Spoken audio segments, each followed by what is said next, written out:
اعوذ بالله من الشیطان الرجیم بسم الله الرحمن الرحیم. سلامونه، نیکی هیلې او احترامات د الخیام نیوز ډیرو ګرانو کتونکو. هیله لرم چې د رمضان په دې بابرکته میاشت کې به د ایمان او صحت په بهترین حالت کې ګرانو کتونکو. څنګه چې تاسو ته پته ده چې په دې رمضان کې په تیرو ورځو کې مونږ په خانپور پوری شاه کې یو ویډیو کړی و. هغه پروګرام به تاسو زمونږ کتلی چې یو ملګری دی د هغه دماغي توازن خراب و او د هغه دغه ماشومان زما سره ولاړ دي. په هغه ویډیو کې به هم تاسو لیدلی.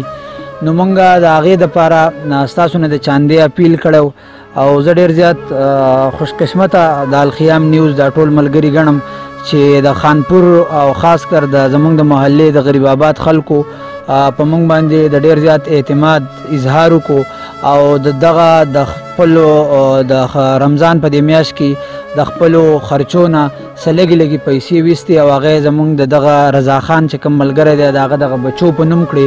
نو د دغه ملګرو مونږ ډېر زیات شکرګزار یو، د دوی ډېر زیاته مننه کوو او یقینا دا د دوی د دنیا او د آخرت ګټه ده. بل یو ذکر دلته ضروري ګڼم چې زمونږ دغه چاله ستاسو دغه پیسې دغه چانده چاله د ماشومانو له ورکول یا رضا خان له ورکول یا بل چا له ورکول دا د کیمرې په سترګه راویسته زمونږ شهرت مقصد نه دی. دا خبرې د سپي نه دا خبره به په ډاګئ. د دې خبرې مطلب صرف دا دی چې چا چې په مونږ باندې اعتماد کړی دی، کومو خلکو چې مونږ له دغه پیسې راکړي دي، نو چې هغو ته دا اطمینان وشي چې او زمونږ دا پیسې چې دي دا مستحقو خلکو ته ورسېدي.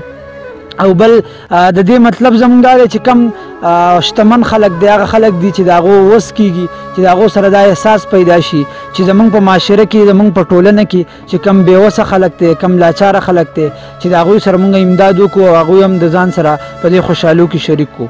نو کومو خلکو چې هم زمونږ سره امداد کړی دی د هغوی ډېره زیاته مننه کوو او دا دی الله تعالی د هغوی د آخرت په ګټه کې واچي. او نور اوس به زمونږ چې کوم د الخیام ډایرکټر دی ابو ایصال اظهار الله هغه به دغه پیسې دغه زمونږ د ملګري رضا خان کور والله دغه ملګري له ورکړي.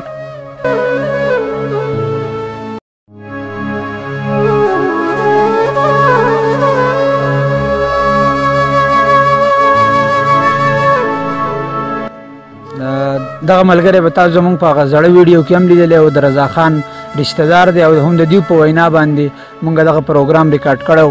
نو د ده نه تپوس کوو چې دغه امداد دوی ته میلاو شو. کومو خلکو چې زمونږ سره امداد کړی نو هغوی ته دوی سوی. السلام علیکم. یاره جي دا چا چې د امداد کړی دی الله دې دوی له اجر او توفیق ورکړي او د دې ډېرې دغه میلاویږي خو بس څه ووایو الله دې ولا اجر ورکړي. الله دې ولا اجر ورکړي او موږ به نور څه ووایو. مهرباني.